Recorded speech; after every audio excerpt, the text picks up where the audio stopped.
In the beginning, there was SPQF, a small kickstarted deck-building game about ancient animal kingdoms vying for power in a tumultuous world. So when Leader Games decided to sign, update, and re-implement the game, they knew exactly the setting to bring it into, one renowned for tribalism, bitter rivalries, alliances, and betrayal. Kids in the Park. Fort is a deck-building game for 2 to 4 players that follows a modern trend of saying, who the hell has time to set out 20 piles of cards? There is one central pool of cards that source the kids that players will be adding to their decks, each with their own unique combination of suits and abilities, but it doesn't stop there. Fort feels like a strategic attempt to dismantle deck-building games and address the weaknesses of the genre. But first, what are you doing in Fort? Like most deck building games, you're going to play cards that will hopefully make you more efficient, resulting in having the most points by the end of the game. You collect resources in the form of pizza and toys, which with the upgrade Fort action, you can spend to level up, which means more points, greater backpack size, a sort of stash for surplus resources that comes into play for a variety of effects, and more room for kids in your lookout, a sort of holding cell that you can banish your own kids to so that they may persistently contribute their suit to the actions you play. The most obvious mechanical difference between this and other deck building games is that you play one and only one card per turn, activating at least one of its abilities denoted cryptically through a network of symbols that, in spite of their numerous quantity, felt surprisingly intuitive within one game. Many of these abilities allow you to amplify their effect by discarding cards of a matching suit or having matching suits in the aforementioned treehouse, but it's still just one card you are playing. What this means is that every turn is a choice. Do you do the ability that your hand can best amplify, or do you settle for a lesser but a more necessary effect? And there are a wide range of abilities, upgrades, resource collection, adding kids to the lookout, trashing kids from your deck, or collecting points based off of a whole variety of things.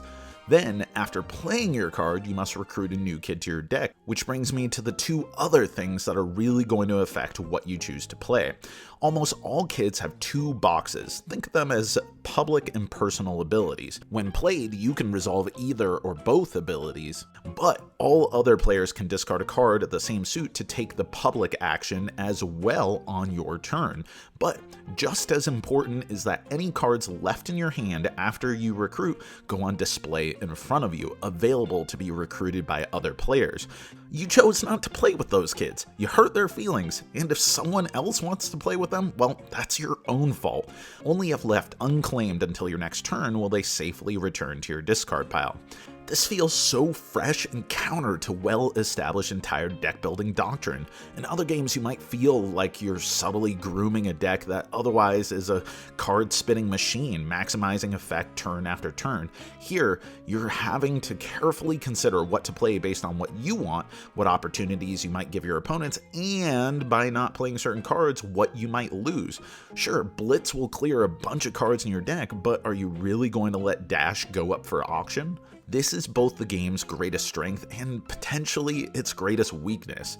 With 5 cards drawn per hand, each turn you'll be sweating over the best course of action, and there's rarely a right choice. And sometimes, instead of feeling good about the awesome thing you get to do, you feel bad because no matter what you choose to do, you leave yourself vulnerable to having your cards recruited, or to have your opponent benefit from your action, or that you may have just traded off gaining maximum resources or points or whatever, because really what you need to focus on right now is getting one more pizza.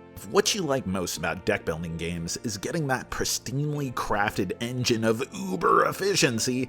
This game may feel like it's undermining you at every opportunity. Not only are you forced to add a new card to your deck every turn, whether you want something on display or not, but in order to capitalize on other players' actions, you're encouraged to invest in different suits.